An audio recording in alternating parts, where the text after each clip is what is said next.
Page 16, song, Opus 39, number 8 by Kabalevsky. Common time or 4/4 time, 1 flat.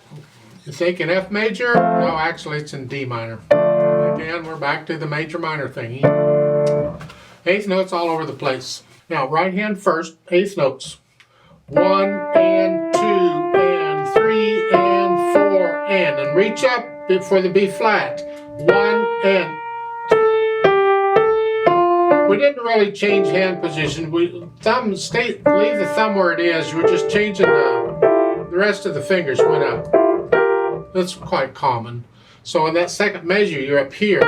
The thumb's still on the D. And then for the next line, we got to come down. The little finger's on the G. Just scrunch up a little bit and come down. And then the next measure, second finger on the E, you come up a little bit, scrunch up a little bit. Third line. Now it's a B natural. You should reach up. Leave the thumb where it is. Just reach up. And then last line, third finger. Scrunch back where you were. Third finger's on it.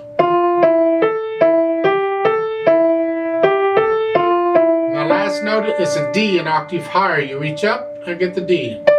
This octave reach is very common in piano. You get octaves a lot. Eventually you'll develop a feel for that. You'll just know it's an octave by feel. You won't have to look. Right now you gotta look, I suppose.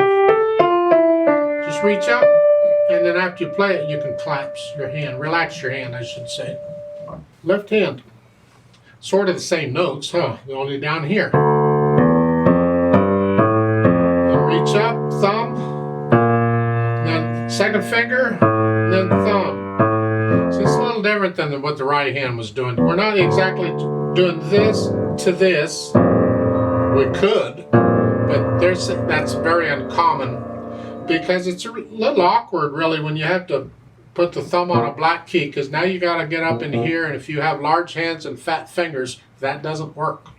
And a lot of times to avoid that, people with larger hands and fat fingers, they will change the fingering. It's like here, instead of a thumb, they'll reach up with second finger and get it, and then thumb.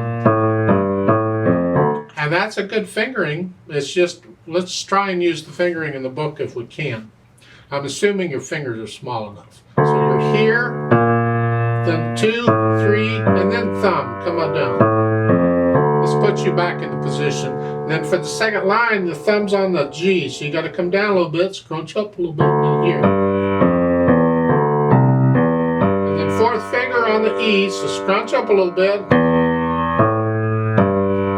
And the third line, now it's a B natural.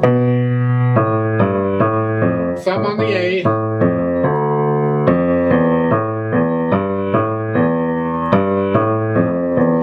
It's an octave. Reach up. So both hands are playing the same notes 2 octaves apart, but the fingering isn't quite the same. So together, very slowly. Don't worry about hesitations here. You're just trying to get the fingers to work together. Get the right fingers going.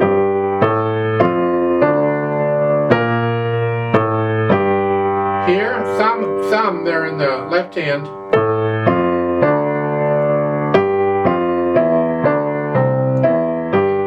2 here.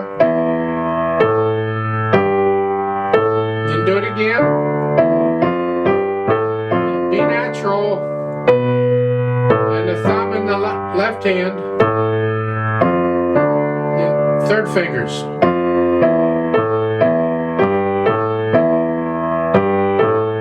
And octave up, both hands. Like so.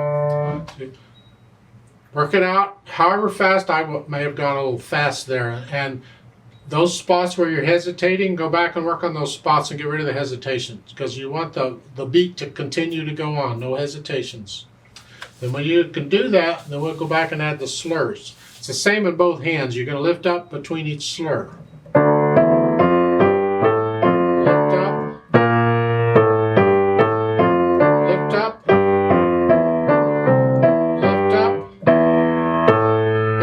Slur, just lift up. It's like taking a breath, and then you go on. That's okay. And then the dynamics. Well, soft, whatever that is. And that's going to be both hands here.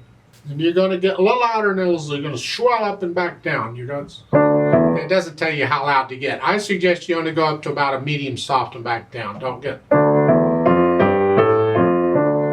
you're still soft. This tells me, you see the decrescendo at the end of the line? This tells me when you do the B flat, you may have come back up to a medium soft. Just a little louder than you were at the beginning, because then you can go back to the soft. Or you're soft there and you go down to a very soft.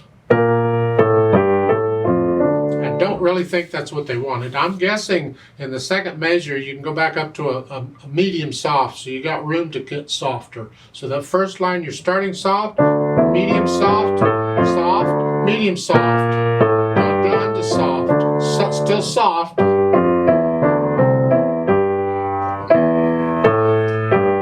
And I would.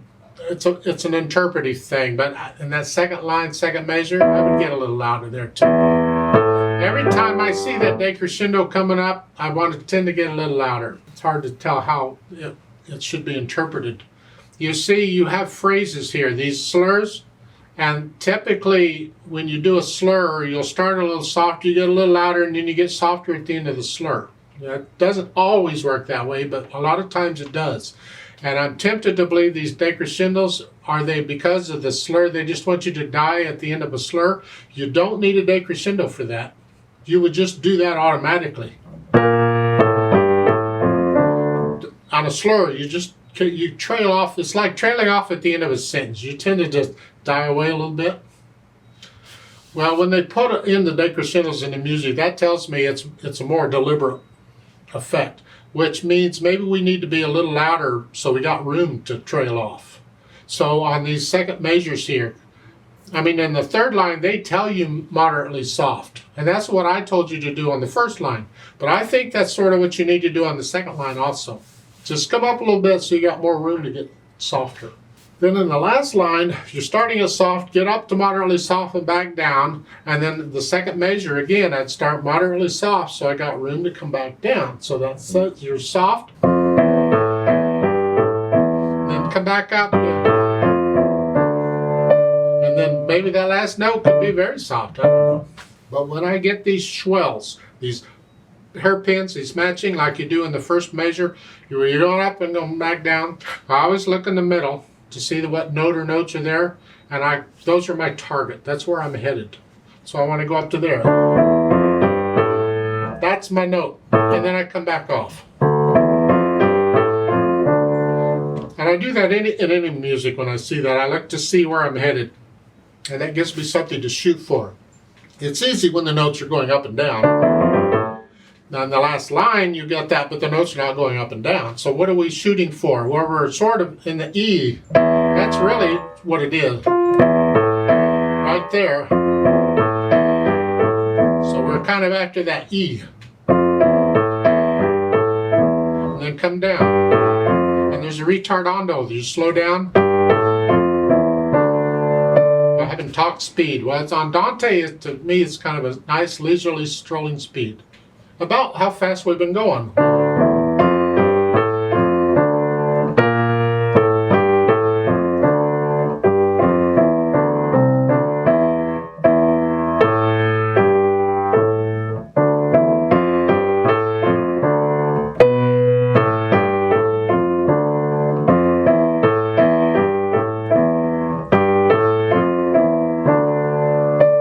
Impression of it. Other people will play it a little differently, and that's the beauty of music, is different people will interpret it differently.